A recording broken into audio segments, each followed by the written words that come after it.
जय हिंद दोस्तों, कैसे हैं आप लोग। उम्मीद करते हैं आप लोग अच्छे होंगे। चलिए, अच्छा रहना भी चाहिए। एएलपी का जो है आपका आंसर की पहले ही आ चुका है और कल आप लोग का टेक्नीशियन का आंसर की आ गया है। तो आप लोग खुश है, खुश रहिएगा। जिनका नंबर आया है वो भी खुश रहिए, जिनका नंबर ज्यादा नहीं आया है वो भी खुश रहिए, क्योंकि खुश रहिएगा तभी कुछ अच्छा सोच पाइएगा। अगर खुश नहीं है तो फिर कभी भी अच्छा नहीं सोच पाइएगा। इसीलिए जीवन को हमेशा खुशहाल बनाए रखिए और आगे की ओर सोचते रहिए कि करना क्या है, आगे और क्या कर सकते हैं। चलिए, बहुत अच्छा। हम जो आज आए हैं वो आपका कट ऑफ बताने नहीं आए हैं, यानी कि ना तो हम प्रिडिक्शन करने आए हैं कि क्या है नहीं है। हम ये आपको कहने आए हैं कि टेक्नीशियन का जो एग्जाम आपका हो चुका है, एएलपी आपका फर्स्ट स्टेज यानी सीबीटी 1 का एग्जाम आपका हो चुका है। अब आगे क्या, आगे क्या करें, हम इस पे आज बात करने आए हैं कि यहां पर जो है बहुत सारे बच्चे का जो नंबर जो है वो आपका कम रह गया है, बहुत सारे बच्चे का नंबर अच्छा आया है। तो वो अच्छा जिनका आया है उनको बहुत बहुत आपका बधाई, बहुत बहुत आपको कांग्रेचुलेशन। चलिए, वो अच्छे आप लोग आगे की ओर ध्यान दीजिएगा कि आगे क्या करना है। लेकिन जिनका नंबर अच्छा नहीं आया है वो क्या करेंगे, तो लास्ट तक एकदम बने रहिएगा। और सीबीटी 2 का तैयारी करना है, उसके लिए क्या है आपका ये आपका मतलब कि प्रोसेस होना चाहिए या क्या हम लोग का नीति होना चाहिए कि आपका सीबीटी 2 में अच्छे नंबर से हम लोग क्रॉस करेंगे। ठीक है, तो ये सब सारे बातों को आज हम लोग बात करेंगे। एकदम लास्ट तक बने रहिएगा, देखते रहिए और समझते रहिए।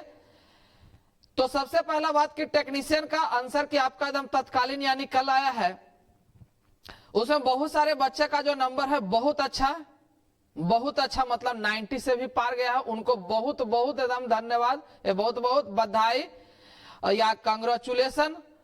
वो खुश रहे, उनको भगवान जो है बहुत अच्छे लेवल का यानी कि जो टेक्नीशियन का अपर पोस्ट है उनको मिलना ही चाहिए। चलिए, बहुत अच्छा। लेकिन जिनका नंबर जो है वो कम आया है और वो बिल्कुल हताश ना हो, यानी जितना लोग ऊपर वाला खुश है उनसे ही आप लोग को सीखना है कि वैसा ही हमको खुश रहना या वैसा ही हमको खुश होना है। तो मायूस नहीं होना चाहिए। मायूस अगर हो गए तो फिर आगे की ओर कुछ नहीं सोच पाइएगा, इसीलिए मायूस नहीं। अगर आपसे गलती हुआ है तो ये आप में गलती हुआ है, ये आपका एबिलिटी को नहीं पढ़ा है, ये एबिलिटी को आपको नहीं शो कर रहा है कि आप में एबिलिटी नहीं है।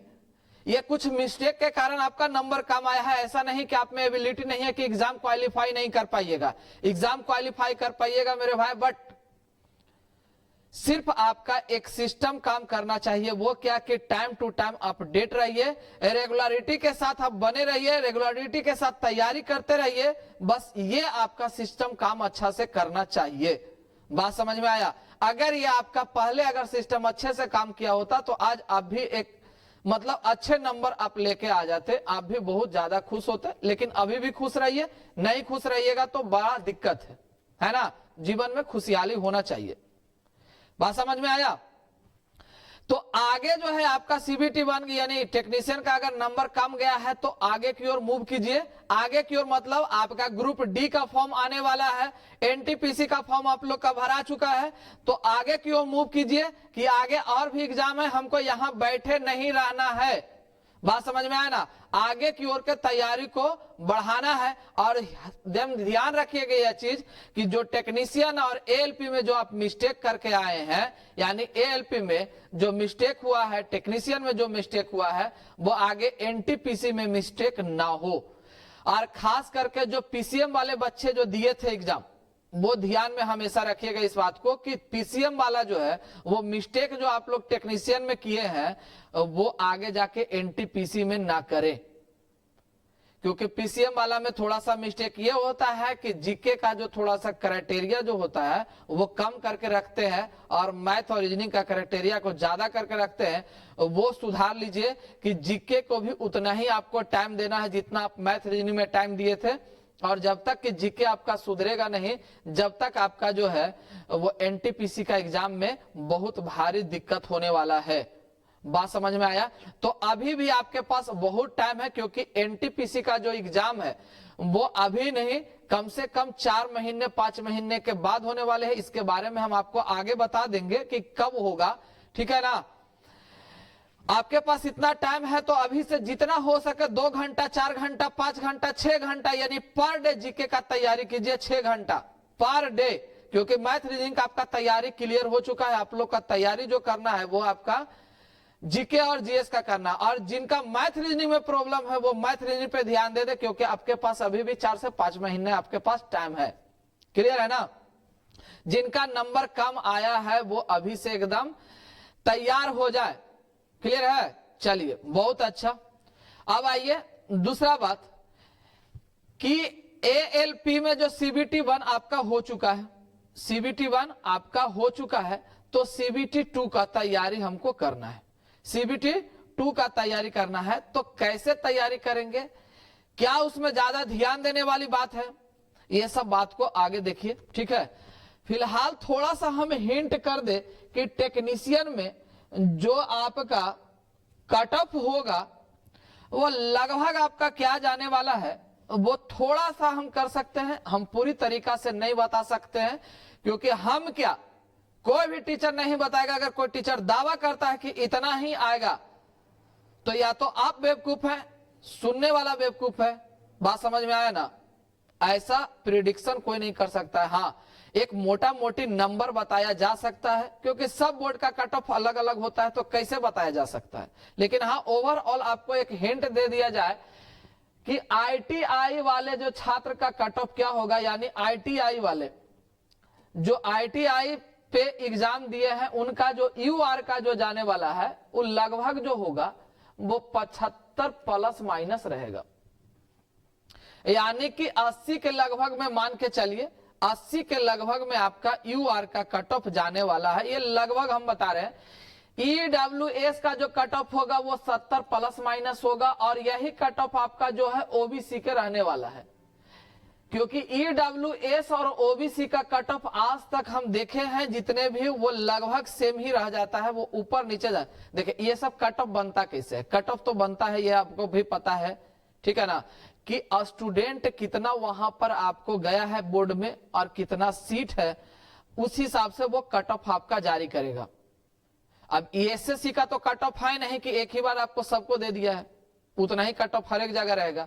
ये आपका जोनल वाइज है, यानी जोन वाइज है, तो आपका इसमें बोर्ड जो होगा वो अपना हिसाब से कट ऑफ रखती है, वो स्टूडेंट के हिसाब से कट ऑफ बनता है। कितना वहां पर सीट है और कितने स्टूडेंट पहुंचे हैं, उस हिसाब से वहां पर कट ऑफ बनाया जाएगा। तो हम ओवरऑल मोटा मोटी आपको बता दे रहे हैं कि इतना अगर नंबर है तो थोड़ा देर के लिए आप बहुत अच्छे लेवल में हैं, ठीक है ना। खुश होने का बात है, इतना नंबर है। तो एसी आपका कितना जाएगा, तो 60 प्लस माइनस रहेगा, और एसटी का अगर हम लोग बात करें तो 55 प्लस माइनस रहने वाला है। यानी कि इतना अगर है आपके पास नंबर तो आप खुश रहिए, नाखुश होने का जरूरत नहीं है, ठीक है। और बाकी आपको 90% हम आपको ये बता रहे हैं कि इतना 90% बताए, 100% आपको नहीं बताए हैं कि पूरी के पूरे क्वालिफाई कर जाइएगा। बात समझ में आया। लेकिन हाँ, एक अच्छे लेवल का ये नंबर है, यहां तक अगर नंबर है तो आप सेफ जोन में हैं, ठीक है ना। चलिए बहुत अच्छा। लेकिन पीसीएम वाले छात्र, पीसीएम मतलब है फिजिक्स केमिस्ट्री और मैथ वाले जो छात्र हैं, उनका यूआर का जो नंबर जाने वाला है वो आपका भागेगा 80 से 90, लगभग आपका 90 के लगभग में यूआर का कट ऑफ होने वाला है, लगभग 90 यूआर का कट ऑफ। ईडब्ल्यूएस का जो कट ऑफ होगा वो आपका 85 प्लस माइनस होगा, और यही कट ऑफ जो होगा ओबीसी का वो 85 प्लस माइनस रहेगा, अर्थात 80 के लगभग में। ये मत सोचिएगा कि 80 से नीचे उतर जाए, ये नामुमकिन है पीसीएम वाला को खास करके। इसमें तो थोड़ा देर के लिए रियायत भी है आईटीआई वाला के लिए, लेकिन इसमें एकदम नहीं, आपको इतना जाना ही होगा। अगर इतना गए हैं, इतना नंबर आप लोग का आ रहा है, तो एकदम आप खुश रहिए और लोगों को भी खुश रखिए, है ना। चलिए बहुत अच्छा। एसी का जो कट ऑफ जाएगा, यानी कि एसी का जो मार्किंग जाएगा वो आपका कितना जा सकता है, तो यहां पर लेके चलिए पीसीएम वाला के लिए 75 प्लस माइनस, और एसटी का जो होगा वो 70 प्लस माइनस, मतलब 5 नंबर के ही अंतराल से, उतना से ज्यादा आगे पीछे नहीं जाने वाला है पीसीएम वाला के लिए। क्योंकि अब पीसीएम वाला में एक चीज और है क्या कि पीसीएम वाला का जो है वो आपका सीट वगैरह जो था वो कम था, है ना, और आईटीआई वाला में तो थोड़ा सा सीट भी था, तो थोड़ा सा इसमें रियायत भी है। और आईटीआई किए हुए हैं तो उसमें जो होता क्या है कि इसमें बहुत कम लोग आईटीआई किए हुए रहते हैं, तो इसमें थोड़ा रियायत भी होता है। बात समझ में आया ना। तो इतना ये ओवरऑल हम आपको बताए हैं, ये आपको कंफर्म नहीं कहेंगे कि इतना ही आपका आएगा, इतना है तो आप सेफ जोन में है। इससे अगर नंबर अच्छा है तो आप और भी खुश रहिए, क्योंकि मेरिट आपको कोई रोकने वाला नहीं है। और इसमें ओबीसी अगर आपका 85 प्लस जा रहा है तो इसमें भी आपको कोई मेरिट रोकने वाला नहीं है। ये बहुत सारा बोर्ड का हम बताए हैं, लेकिन सारा बोर्ड नहीं कर सकते हैं, क्योंकि कुछ कुछ बोर्ड का तो कट ऑफ बहुत ज्यादा भागता है, कुछ कुछ बोर्ड का कट ऑफ बहुत लो चला जाता है। बात समझ में आया ना। तो ये टेक्नीशियन का ओवरऑल हम बात कर रहे थे, वो हम आपको बता दिए हैं, ठीक है। अगर इतना है तो आप सेफ जोन में है, अगर नहीं है तो आगे की ओर मूव कीजिए। अगले एग्जाम का प्रिपरेशन अभी से लग जाइए, ब्रेक नहीं लगाइए, बैठ मत जाइए, नाखुश नहीं रहिए, क्योंकि नाखुश रहिएगा तो फिर आगे की ओर नहीं सोच पाइएगा। इसीलिए अगले स्टेप में आप मूव कर जाइए, क्योंकि एग्जाम का जो है आपका एनटीपीसी का जो एग्जाम होने वाला है, यानी 4 से 5 महीना आपके पास फुल टाइम है, इसको एकदम झोंक दीजिए। एकदम 5 महीना में जो भी करना चाहते हैं एकदम कर सकते हैं आप। 5 महीना में टाइम एकदम एक्स्ट्रा डालिए आप, 3 घंटा 4 घंटा 5 घंटा जितना दे सकते हैं, जितना, जो गलती आप पहले किए हो वो गलती ना करें। बात समझ में आया। चलिए, ये टेक्नीशियन के बाद की बात है। अब हम अलग आते हैं कि एएलपी में सीबीटी 1 का आपका एग्जाम हो चुका है, तो अब सीबीटी 2 का तैयारी करना है। जिनका नंबर सीबीटी 1 में अच्छा आया है वो सीबीटी 2 का तैयारी करेंगे। तो सीबीटी 2 के तैयारी में कौन कौन सा पेपर को ध्यान आपको रखना है, कौन कौन सा पेपर आपको होने वाला है, किस पेपर का कितना आपका मार्किंग है और कितना ज्यादा प्रायोरिटी देना है, इस बात को ध्यान दीजिएगा। बात समझ में आया ना। यहाँ पर जो है पेपर 1, यहाँ पर सीबीटी 2 में तैयारी के लिए महत्वपूर्ण बात जो है, तो बात क्या है कि इसमें 2 पेपर होना है, एक आपका पेपर 1 और एक आपका पेपर 2। एक आपका पेपर 2। पेपर 1 में जो है वो कौन कौन सा आपका सब्जेक्ट यानी कि होने वाला है, तो मैथ, रीजनिंग, जीएस और बीएसई। जीएस के साथ लगा दीजिएगा सीए और बीएसई। मैथ आप लोग को पता है क्या है, रीजनिंग आपको पता है क्या, जीएस का मतलब है आपका क्या चीज, जनरल साइंस या जनरल अवेयरनेस समझिए, और सीए का मतलब क्या है, करंट अफेयर। और बीएसई आपका क्या है, तो बेसिक साइंस इंजीनियरिंग। जो आईटीआई किए हुए हैं उनको ये चीज आभास होगा, आपको ये चीज पता होगा कि बीएससी क्या है। बीएससी आपका ड्राइंग से संबंधित होता है और जनरल साइंस से संबंधित है, ठीक है ना। इसमें आपको बहुत सारा फिगर वगैरह जो होता है या ड्राइंग वगैरह होता है, उसका स्केल के बारे में ये सब पूछा जाता है बीएससी में, क्योंकि बेसिक साइंस बोला ही है। बात समझे ना। अब आइए कि कितना किसका मार्किंग है, तो मैथ जो है आपका कितना नंबर का, 25 नंबर का, रीजनिंग आपका 25 नंबर का, जीए और सीए आपका 10 नंबर का।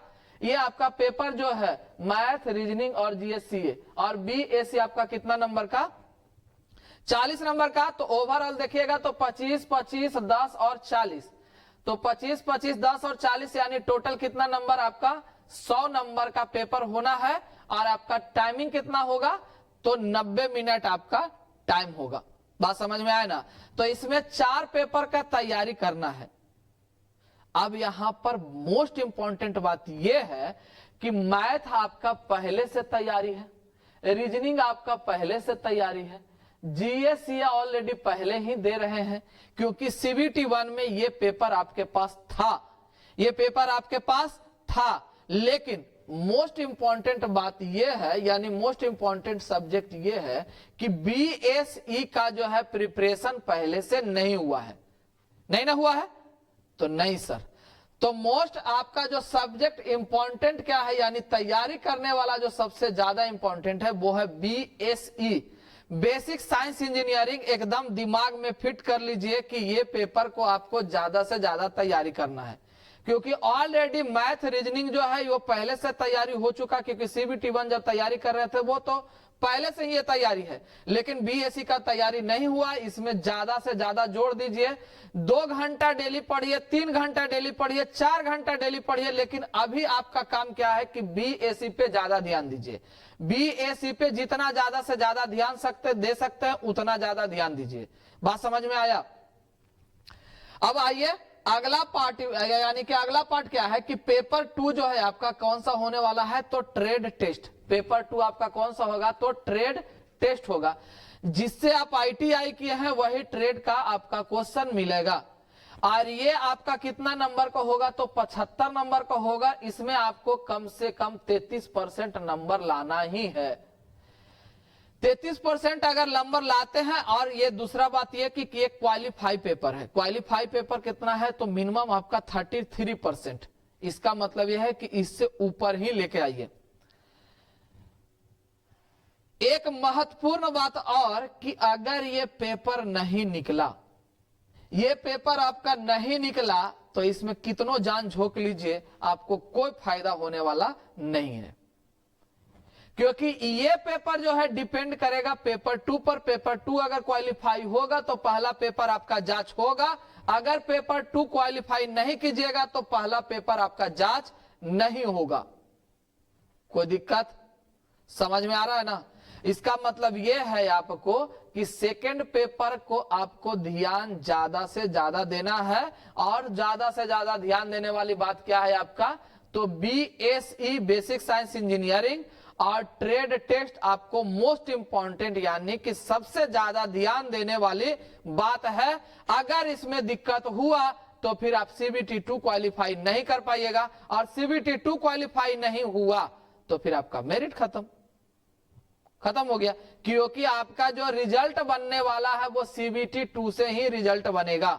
रिजल्ट आपका जो बनेगा वो सीबीटी 2 से ही। तो एकदम दिमाग में एडजस्ट कर लीजिए कि सबसे मोस्ट इंपॉर्टेंट, जो सबसे ज्यादा आपको पढ़ने वाली बात है वो ट्रेड और BSE most most most most एकदम इंपॉर्टेंट। बाकी मैथ रीजनिंग, और कहिएगा सर मैथ रीजनिंग और जीएस को छोड़ दे, तो नहीं, इसको छोड़ना नहीं है। इसको जो है तैयारी करते रहिएगा। लेकिन ये तैयारी कैसे होगा, तो जितना सेट आप लगा सकते हैं उतना लगाइए। उसमें आपका मैथ रीजनिंग जी आपका क्लियर रहेगा। क्लियर है ना? लेकिन इसको आपको ज्यादा से ज्यादा ध्यान देने वाली बात है। कोई दिक्कत? यहां तक ओवरऑल आपको क्लियर हो गया होगा। मेरा बात आपके दिमाग में सेट कर गया होगा कि क्या करना है और क्या नहीं करना है। तो एकदम ध्यान से इस बात को एडजस्ट कर लीजिएगा। क्लियर है ना? बाकी जो है आपका और ऐसा जो सारा प्रोसेस था वो हम आपको बता दिए, आप लोग इसी में लग जाइए। क्लियर है? तो बाकी जो लग रहे हैं, जो सीबीटी 2 में लगना है वो अपने सीबीटी 2 में लगिए। बाकी जो है वो आगे की ओर मूव करिए, आगे की ओर एग्जाम की तैयारी कीजिए। क्लियर है? चलिए, तो हम आपको जितना समझाना था वो क्लियर करवा दिए हैं, वो आपके दिमाग में एडजस्ट हो गया। कल से ही आपको लग जाना है, सीबीटी 2 के भी तैयारी में लग जाइए। यानी ये दोनों पेपर आपको ज्यादा से ज्यादा ध्यान दीजिए। कल से ही आप लोग ध्यान देना चालू कर दीजिए, एकदम रुकना नहीं है। कल से नहीं, आज से ही ध्यान देना चालू कीजिए। अगला दिन का इंतजार क्यों करें? टाइम ऐसा थोड़ी है कि आपको वापस आएगा, वो टाइम बढ़ते जा रहा है। बात समझ में आया ना? टाइम आपका रुक नहीं रहा है, टाइम बढ़ते जा रहा है। जितना आप दिन लगाइएगा उतना आपका टाइम लैप्स कर रहा है। तो ये दोनों का ज्यादा से ज्यादा ध्यान दीजिए। ये ज्यादा से ज्यादा मोस्ट इंपॉर्टेंट है, ध्यान देने वाली बात है। क्लियर है? चलिए, बहुत अच्छा, आप लोग को क्लियर हो गया है। बाकी जो है और भी कुछ ऐसा इंपॉर्टेंस रहेगा जो हमको लगेगा तो हम आपके सामने उसको पेश करेंगे। आपको हम समझा देंगे, बता देंगे कि क्या आगे और करना है, क्या नहीं करना है। क्लियर है ना? तब तक के लिए अपना ख्याल रखिएगा। बाकी हम लोग फिर से मिलेंगे, क्लास में मिलेंगे। ठीक है? तब तक के लिए धन्यवाद। जय हिंद।